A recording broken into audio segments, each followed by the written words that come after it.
Magandang araw! Kumusta? Handa ka na ba sa ating aralin ngayon? Ang ating pag-aaralan ngayon sa ating asignaturang matematika ay tungkol sa mga bilang panunuran o ordinal numbers.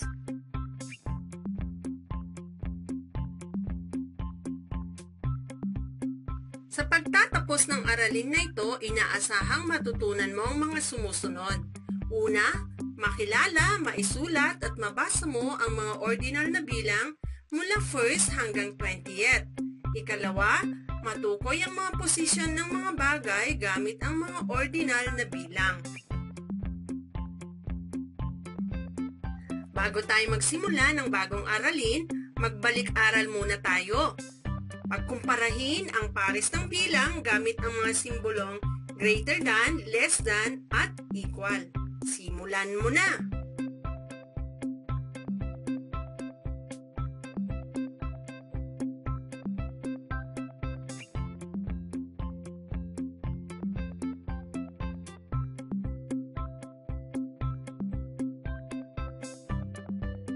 Bago tayo magpatuloy, itama mo muna ang iyong sagot.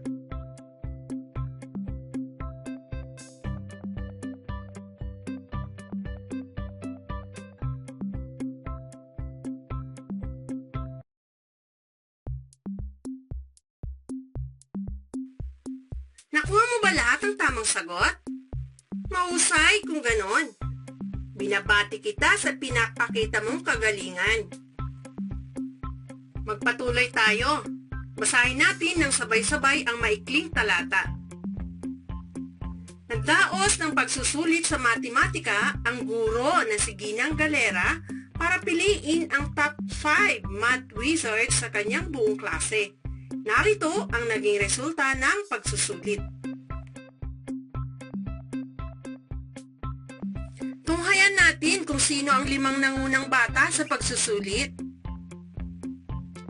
Sino-sino ang 5 bata na nanguna sa pagsusulit? Ang galing mo! Sina Dan, Wena, Larry, Mila at Kit. Sino ang nakakuha ng pinakamataas na puntos sa kanila? Tama, si Larry. Sino naman ang nakakuha ng pinakamababang puntos? Tumpak ka dyan, si Mila.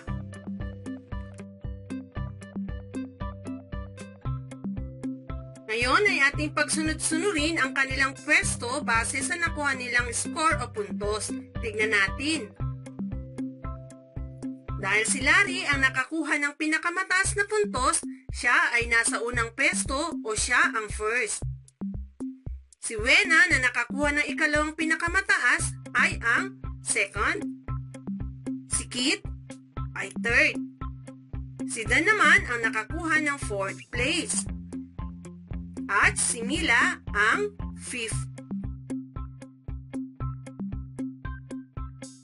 Ang ating ginamit para tukuyin o maipakita kung pang-ilan sa pwesto o posisyon ng bawat bata ay tinatawag natin na ordinal numbers.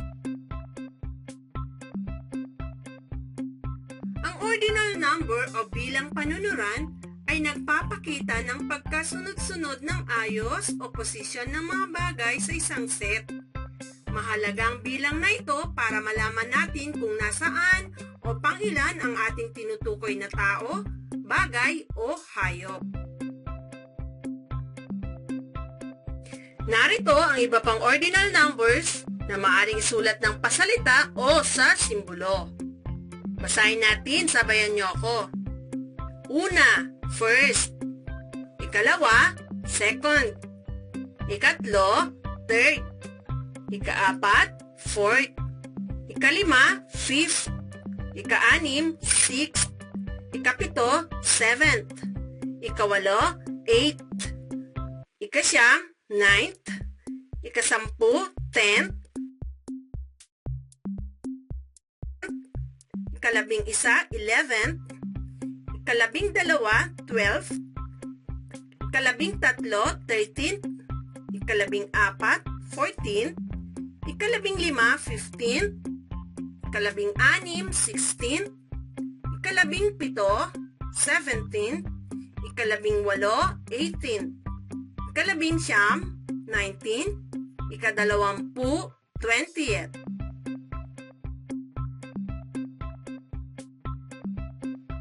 Ang ordinal number ay maaari nating isulat ng pasalita o simbolo. Kung mapapansin mo, may mga pattern tayong sinusunod. Isinusulat pagkatapos ng bilang ang mga sumusunod: ST, ND, RD, at TH. Ang ST inilalagay sa hulihan ng number 1, first. Ang ND inilalagay sa hulihan ng number 2, second. Ang RD inilalagay sa hulihan ng number 3, third. Ang TH naman ay nilalagay sa hulihan ng number 4 hanggang 20. Ngayon ay subukin natin sagutan ang ating unang gawain. Isulat ang ordinal na bilang ng mga hayop simula sa pusa bilang point of reference. Sulat mo ang tamang sagot sa iyong kwaderno.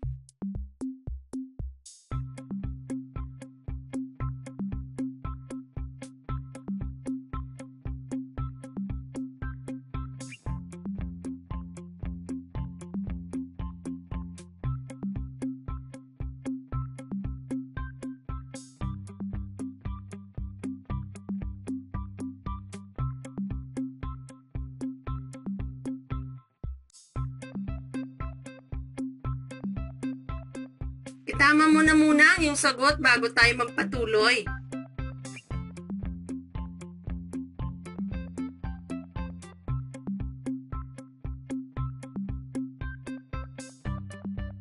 Nakuha mo ba lahat ang tamang sagot? Magaling! Ngayon, ang gawin mo naman ang ikalawang gawain. Isulat ang ordinal na bilang ng mga prutas simula sa mangga.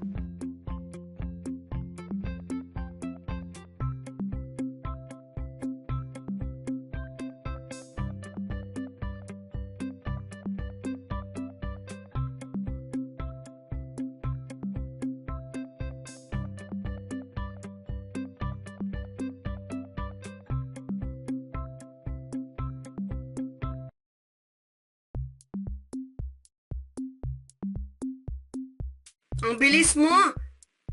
Tignan mo na ulit kung tama ang iyong mga sagot.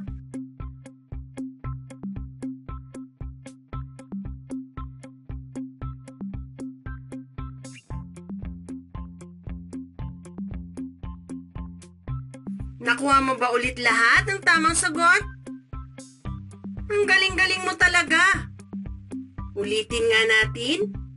Ano ang iyong natutunan sa ating aralin ngayon? Tama! Natutunan natin, tandaan mo, ulitin natin. Ang bilang panunuran o ordinal number ay ginagamit upang masabi ang pwesto o posisyon ng pagkasunod-sunod ng ayos ng mga bagay sa isang set.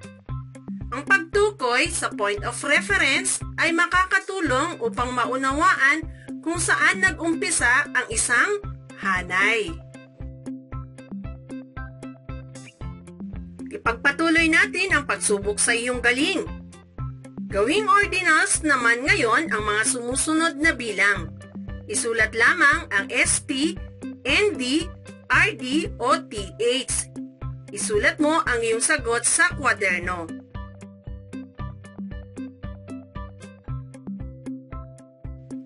Para sa ating panghuling gawain, basahin ang pangungusap sa loob ng kahon at sagutin ang mga sumusunod na mga tanong. Sulat mo ulit ang iyong sagot sa iyong kwaderno. Gustong-gusto ko ng asignaturang matematika. Unang tanong, ano ang ika-12 letra sa pangusap? Ikalawa, ano ang ika-16 na letra sa pangusap? Ikatlo, ano ang ika-20th na letra? Kaapat, ano ang ika-15th na letra? Panghuli, ano ang posisyon ng ikalawang S sa pangusap. Hanggang dito muna mga bata. Paalam! Salamat sa pakikinig! Ngayon ay wasto mo na ang iyong mga sagot sa dalawang huling gawain.